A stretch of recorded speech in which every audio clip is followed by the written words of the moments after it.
Okay, so they collapsed it into its footprint, but what did they use?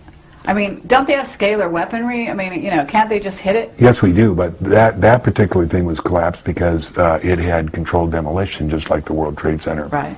The World Trade Center, what they did with controlled demolitions is the first part was to make what we call the Wile E. Coyote cutout in the face, like an airplane crashed in it, which is absolutely insanely ridiculous, but a lot of people believed it. And then the other thing is they had to use controlled demolitions to cut each girder to 30 feet so it would fit on Rudy Giuliani's trucks going out of town. The World Trade Center was collapsed by a direct energy weapon being operated from one of our space weapons platforms.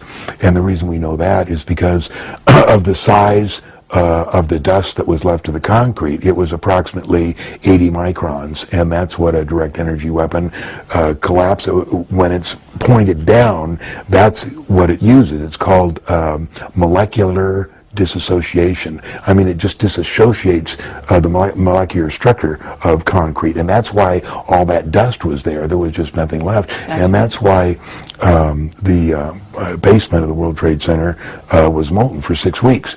Is because when it finally does hit the ground, it heats it up so much you can pour as much water as you want. It's not going to cool off for a time.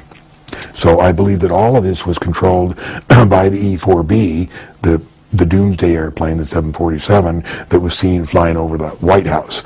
I think there's the one that did the holographic projection, and they also transmitted the CGI, computer graphics, to the different TV channels to show the airplanes allegedly crashing. That's why we had the accidental nose out on one of the buildings. They were the ones that sent the alleged cell phone messages, which never occurred. They did all kinds of stuff. They made probably transponder things for the different ATCs to phone. So you're saying the hologram had to be done by a plane in the air? Yeah. Really? Yeah, it was done by a projector, a holographic projector. Okay, so the technology exists out there. Have you? I mean, and I understand that you talked to your friend who wrote the book, Norm. But where else have you heard about this holographic technology? Ron Blackburn. You know who he is? No. Do you know who he is? No, I don't. Ron Blackburn was with Lockheed for 30 years. He was with a stealth project up at Groom Lake for 20 years. He was the one that I first heard there was aliens at the test site. Now, when I first met him, 10, 15 years ago, he denied knowing everything. Now he's gotten a little bit more lax about what he says. I mean, he said, up at Groom Lake, there's an administration building, just for the aliens up there. Ron was at my birthday party here. So he's retired now. We need to get to this guy as well. He's retired. He's very careful about what he says. Okay. He still has retirement, but he came to my birthday party, and he told us about holographic projections. He says they contain sound, light, heat, everything. I mean, everything is there. One of the problems that people have with holographic projections, well, I saw it. It couldn't have been, they think of holographic projections like you see in Las Vegas or at a birthday party, right, where it's a little dancing light like where there. You can see through it. Yeah, and they so say, well, I saw it, couldn't be. It's ridiculous. And then they say, well, how would they have done the sound? They would have had speakers all up and down, the street. It's too bad people, they don't really realize how far we are advanced with our technology. They were fooled. It was a scam. It was a psyop. And okay, so who ran it? Basically, I call them the nasty NASA Nazis and the military-industrial complex. And Hoagland tells us exactly who they are and how they took over. And that's who ran it. Now, in March 31st, 2007, last year, a guy named Morgan Reynolds, have you heard the name? Yes. Okay. Filed a suit called a quit-em complaint against these 22 companies. And we're talking about major companies here. Science Applications International Corporation, Applied Research, you know, Hughes, all these companies right here are being sued, and what they're being sued for is accepting money for providing a government agency with fraudulent information. The government agency they provided with this fraudulent information was NIST, the National Institute of Standards and Technology. NIST was asked by President Bush to determine exactly why the World Center collapsed. What actually caused it to collapse?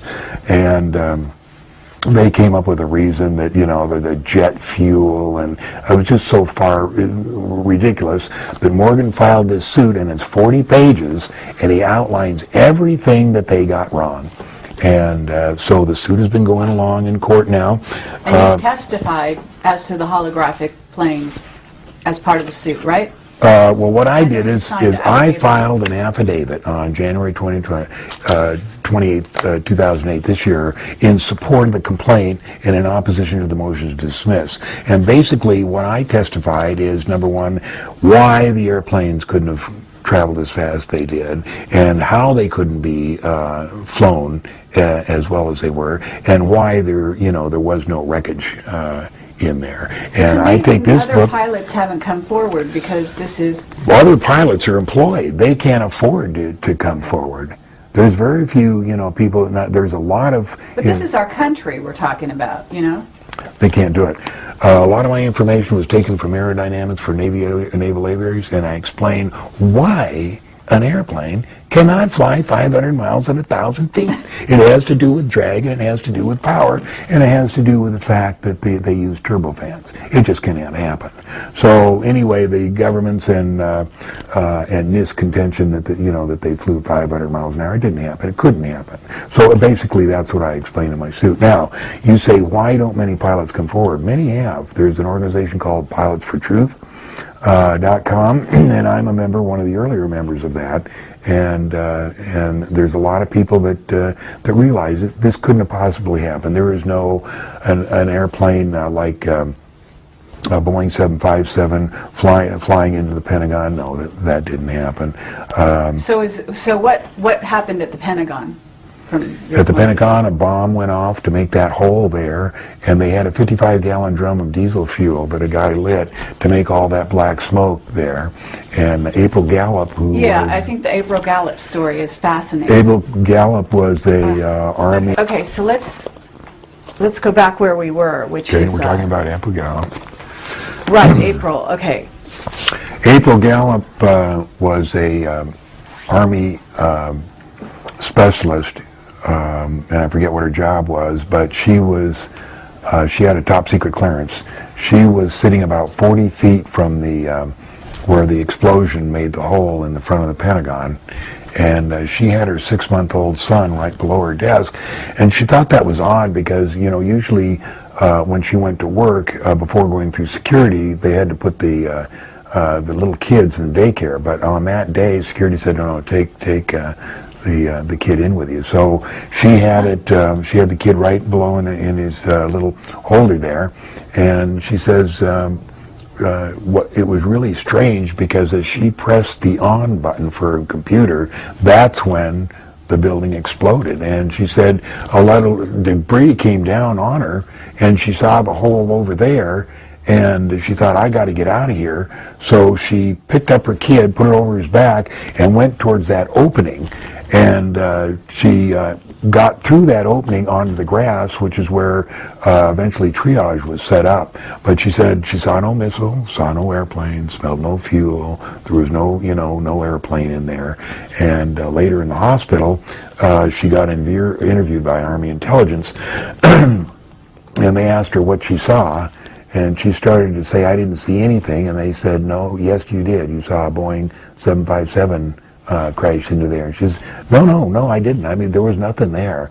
And she's gone through hell for the last 4 or 5 years trying to get medical care.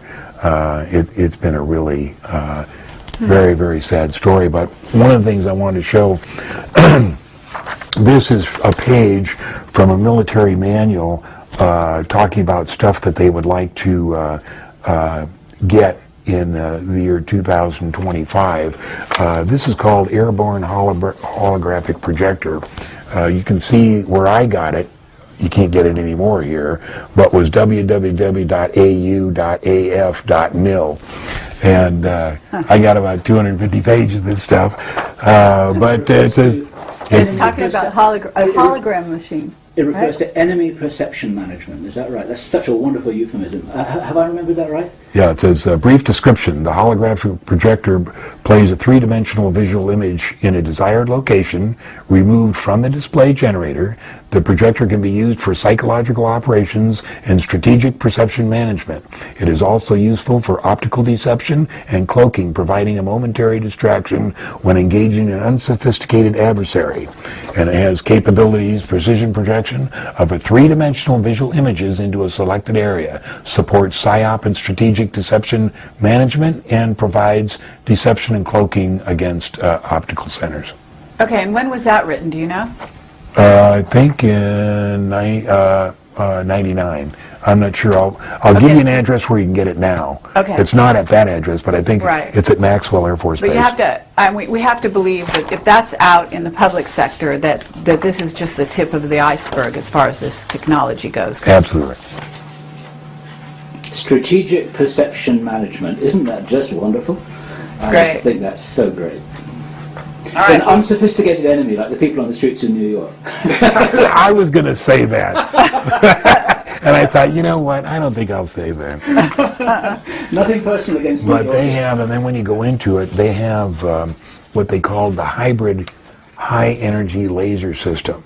But when you go in here and get a close-up of this system, it's showing you how they could attack right between Iran and Afghanistan. It's hilarious, you know. That's where they'll be attacking, and that's where they knew they were going to be attacking back in, 1999, you know.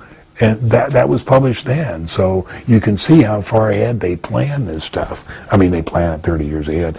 I was looking for that page. Okay, when you say they're going to be attacking between Iran and Afghanistan, that's where the pipeline is coming. They want that area. That's why So that's why we're going to war with Iran, is what you're saying? Well, yeah, we want to clear that area so we can run the pipeline down there. And they're going to use, it sounds like you're saying they're going to use a special kind of weapon to attack them. Well, they could use that hybrid high-energy laser. You know, they've got plenty of stuff they could use. Right. But it was just odd that, that it would be already on paper available to the public to show them where they're going to be